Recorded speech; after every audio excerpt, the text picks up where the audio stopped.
Bonjour, alors dans cette vidéo nous allons voir comment intégrer un système de rendez-vous ou de réservation dans notre formulaire. Alors, maintenant vous commencez à avoir l'habitude. Donc je mets mon titre, formulaire de formulaire de réservation, et là je vais intégrer donc mes champs. Alors ce que je veux un nom complet, je veux un email, je vais dire que je veux un numéro de téléphone, mais je vais utiliser donc le champ short text, si vous vous rappelez. Pour moi c'est ce qui est mieux. Donc numéro de téléphone. Et là par exemple, allez, je vais mettre format donc plus 33. Donc 6, 1, 2, 3, 4, 5, 6, 7, 8. Voilà. Donc juste pour le donner une petite indication, et en même temps, donc ça vous donne une petite indication en plus. Donc on a mis le nom, l'email, le numéro de téléphone. Là maintenant, je vais mettre en fait un sélecteur de date que je prends ici. Sélecteur de date, hop, il s'affiche. Donc là maintenant, ça veut dire que je vais avoir la possibilité, donc l'utilisateur va avoir la possibilité de sélectionner une date. Si on veut aller un petit peu plus loin, on va pouvoir mettre l'heure aussi. Ouais, on va pouvoir mettre l'heure. Donc date. Donc là je vais mettre date de rendez-vous. Oups. Note de rendez-vous. Heure du rendez-vous. Donc, allez, donc là ce qu'on va faire, on va se mettre en situation, on va dire que voilà, on est sous la peau par exemple d'un taxi ou d'un chauffeur, donc qui va envoyer un formulaire de réservation à un de ses clients. Le client arrive à l'aéroport et donc on va mettre un autre champ. On va mettre, pour avoir une nouvelle information, pour être tenu au courant, on va mettre numéro de vol. Voilà. Et je vais ajouter un autre champ. Donc je vais mettre destination provenance. Donc en provenance, vol en provenance de. Et là je vais mettre entrer un sous-titre. Donc je vais mettre indiquer le pays.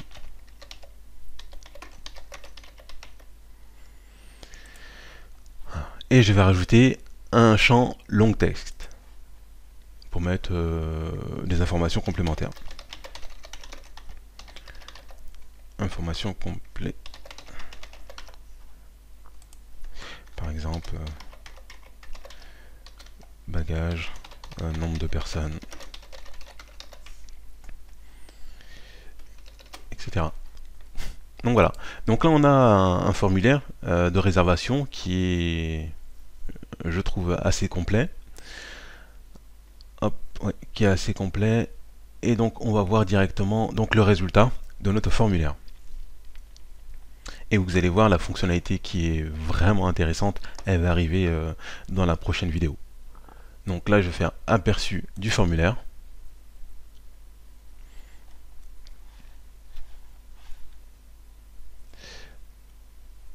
Hop. Donc voilà, donc là on a notre formulaire de réservation, on a notre nom, on va pouvoir mettre, hop, je vais mettre Alex, mon nom de famille, donc email,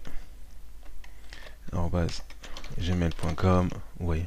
Voilà, donc je vais mettre mon numéro de téléphone ici, la date de rendez-vous, là pour voir réellement en fait ce que ça donne, vous voyez, donc je vais dire aujourd'hui, demain, allez, le 4 avril, le 15 avril, pardon, au niveau de la date et de l'heure.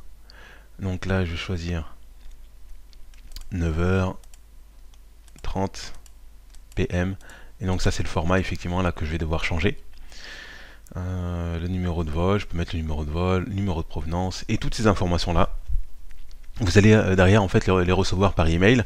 On va voir ça en fait dans une prochaine vidéo, comment paramétrer, c'est très simple, hein, la réception de toutes les informations, et en plus c'est vraiment super sympa en fait à recevoir. Alors donc là on a vu qu'on avait la date de rendez-vous, le format n'est pas forcément terrible, et ici on n'a pas le format en 24 heures. Et je vais retourner hop, je vais retourner donc sur la page de paramétrage, et comme ça on va changer le format de date. Alors on y est, donc je me mets sur la date, où je clique sur la petite roue dentée, paramètres, donc là j'ai les fonctionnalités maintenant qui s'affichent, je veux rendre le champ obligatoire, j'ai la possibilité de changer le séparateur, voilà si j'ai l'habitude du slash, voilà. Et au niveau donc au niveau des options, donc là on est format plus anglais, et là je vais prendre le format français. Voilà, donc la date du jour, calendrier, oui, on peut le laisser comme ça. Voilà, j'ai la possibilité de changer, de modifier effectivement donc les champs. Là, par exemple, je mets janvier, bon, je peux mettre janvier ou février. Vous voyez, on a la possibilité de modifier tout ça. Les journées aussi pareillement. Voilà au niveau des différentes possibilités qu'on a. Par défaut, donc là vous voyez en fait qu'on n'a rien, on n'a aucune date. Moi ce que je vais faire, bon je vais pas mettre personnalisé, je vais mettre la date actuelle. Donc par défaut, il affiche directement en fait la date du jour. Et là vous voyez maintenant le format, on est bien en fait sur le 12 avril. Et maintenant, donc là il y a l'heure, mais j'ai pas choisi d'intégrer. J'aurais dû, je pense, faire ça, mais on le verra dans la prochaine vidéo. Parce qu'on a la possibilité d'ajouter le champ heure directement à ce niveau-là. Maintenant, je vais changer le format en fait de l'heure. Hop, je clique sur la roue dentée, paramètres, requis. Donc je vais dans les options et je vais choisir le format 24 heures. Et on va voir directement pareillement le résultat de nos changements avec l'aperçu donc du formulaire. Maintenant si je clique dessus, donc vous voyez donc on a directement donc la date du jour en fait qui est sélectionnée, et je vais choisir donc le 15. Donc là on a bien le format adéquat, et au niveau de l'heure maintenant on est bien sur le format 24 heures. Je vais choisir 20h, 20h30. Et voilà, donc là j'ai juste à remplir toutes ces informations et à cliquer sur soumettre. Lorsque j'ai cliquerai sur soumettre, en fait il m'envoie tout simplement à une page de confirmation. On le verra aussi pareillement dans une prochaine vidéo lorsqu'on va faire en fait le paramétrage. Dans la prochaine vidéo, ce que je vous propose, une option vraiment super sympa, c'est-à-dire que nous allons, là on a construit notre formulaire. Et maintenant ce que je souhaite, c'est intégrer donc le résultat de mon rendez-vous dans Google Calendar, directement dans mon calendrier. J'ai un client donc qui fait une réservation, ben, je vais le recevoir directement dans mon calendrier. Je reçois une notification donc par email ou par SMS si je veux, et aussi la réservation est directement mise sur sur Google Calendar. Et dans une autre vidéo, on pourra aussi donc envoyer un mail de confirmation à notre client s'il le souhaite. Donc je vous dis à tout de suite dans la prochaine vidéo.